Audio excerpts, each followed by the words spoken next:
जगन्नाथपुरी मंदिर चार धामों में से एक है। यह मंदिर उड़ीसा स्टेट के पुरी शहर में स्थित है। यह मंदिर भगवान जगन्नाथ, भगवान बलभद्र और उनकी बहन सुभद्रा को समर्पित है। इस मंदिर से जुड़ी कई आश्चर्यचकित कर देने वाली बातें भी हैं, जैसे इस मंदिर में स्थापित मूर्तियां नीम की पेड़ से बनी हैं, जिन्हें 8, 12 या 19 वर्षों के बाद बदला जाता है। इस मंदिर को भक्त हजारों के संख्या में भेंट देते हैं और उन सब के लिए प्रसाद बनाया जाता है। विशेष बात यह है कि इस प्रसाद का एक भी कण ना तो व्यर्थ जाता है और ना ही कभी कम पड़ता है। इतना ही नहीं, मंदिर के शिखर पर जो झंडा है वो हवा के विपरीत दिशा में लहराता है। इस झंडे को प्रतिदिन बदला जाता है और मान्यता है कि ये प्रथा पिछले 1800 वर्षों से चलती आ रही है। ऐसे भी कहते हैं कि अगर एक दिन भी इस झंडे को बदला नहीं गया तो ये मंदिर अगले 18 वर्षों तक बंद हो जाएगा। इस मंदिर के ऊपर से आज तक एक भी पक्षी या एरोप्लेन नहीं गुजरा। इस मंदिर पर एक चक्र स्थापित है जिसे नील चक्र कहा जाता है। ये चक्र अष्ट धातुओं से बना है, जिसकी ऊंचाई 11 फीट 8 इंच है। नील चक्र की विशेषता ये है कि हम इस चक्र को किसी भी तरफ से देखते हैं तो वो हमारे ओर ही मुँह कर दिखता है। जब भक्त सिंह द्वार से मंदिर में प्रवेश करते हैं तो समुद्र की लहरों की आवाज़ आना बंद हो जाती है और वो सिर्फ मंदिर के बाहर निकलने पर ही सुनाई देती है। इस मंदिर के निर्माण के पीछे एक कथा प्रचलित है। आइए सुनते हैं ये कथा। पौराणिक कथा के अनुसार सतयुग में इंद्रद्युम्न नाम के एक राजा थे जो भगवान विष्णु के भक्त थे।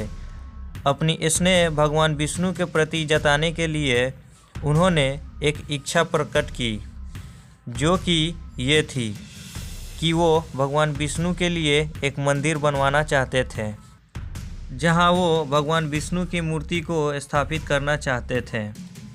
परंतु उनका एक संदेह था कि भगवान विष्णु की मूर्ति का आकार क्या होगा, और इस संदर्भ में उन्होंने भगवान ब्रह्मा से मदद मांगी। भगवान ब्रह्मा ने उन्हें ये सुझाव दी कि वो खुद भगवान विष्णु से ही इस समस्या का समाधान मांगे। भगवान ब्रह्मा के कहे अनुसार राजा ने ऐसा ही किया। उन्होंने भगवान विष्णु की कड़ी तपस्या करना शुरू किया। एक रात भगवान विष्णु राजा के सपने में आए और उन्हें ये सलाह दी कि वो पूरी शहर में जाकर दरिया किनारे पड़े एक नीम की लकड़ी लेकर आए और उसी से मूर्ति का निर्माण करें। भगवान विष्णु के कहे अनुसार राजा उस लकड़ी के टुकड़े को लेकर आए, परंतु अब इस दुविधा में पड़ गए कि उन्हें इस मूर्ति के निर्माण के लिए कोई शिल्पकार नहीं मिल रहा था। और आखिर में भगवान विश्वकर्मा उनकी सहायता के लिए आए। वो एक शिल्पकार के रूप में राजा से मिले। उन्होंने राजा के सामने यह शर्त रखी कि मूर्ति के निर्माण के समय किसी को भी उन्हें देखने की अनुमति नहीं है। राजा ने उनकी इस शर्त को मान लिया और मूर्ति का निर्माण शुरू हुआ। कुछ दिन बीत गए और एक समय आया जब दरवाजे के पीछे से काम करने की आवाज़ बंद हो गई।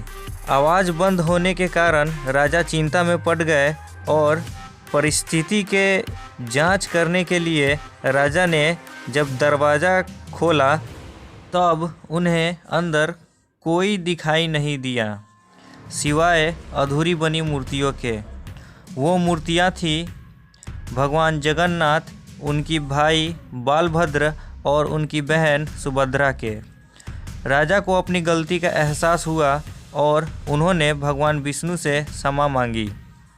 भगवान विष्णु ने राजा को यह सुझाव दिया कि वो इन मूर्तियों को मंदिर में स्थापित करें और प्रभु के कहे अनुसार मंदिर में यही मूर्तियां स्थापित की गई। इन तीनों देवी और देवताओं को समर्पित आषाढ़ महीने में रथ यात्रा निकाला जाता है, जहां इन तीनों को मूर्तियों को अलग अलग रथों में रखकर यात्रा निकलती है। जिस रथ में भगवान जगन्नाथ के मूर्ति को रखा जाता है उसे नंदीघोष कहा जाता है। जिस रथ में भगवान बालभद्र को रखा जाता है उसे तालाध्वज कहा जाता है और जिस रथ में देवी सुभद्रा की मूर्ति को रखा जाता है उसे दर्पदलन कहा जाता है। यह यात्रा बड़ा डंडा से लेकर श्री गुंडीचा मंदिर तक लाई जाती है। ऐसी मान्यता है कि यात्रा के एक हफ्ते पहले भगवान को आराम दिया जाता है और उन 7 दिनों में मंदिर को बंद रखा जाता है। इस यात्रा में भक्त लाखों की संख्या में शामिल होते हैं और वो सभी इन रथ को खींचने का सौभाग्य प्राप्त करते हैं। इस वीडियो को अंत तक देखने के लिए धन्यवाद। वीडियो को लाइक करें और चैनल को सब्सक्राइब करना ना भूलें।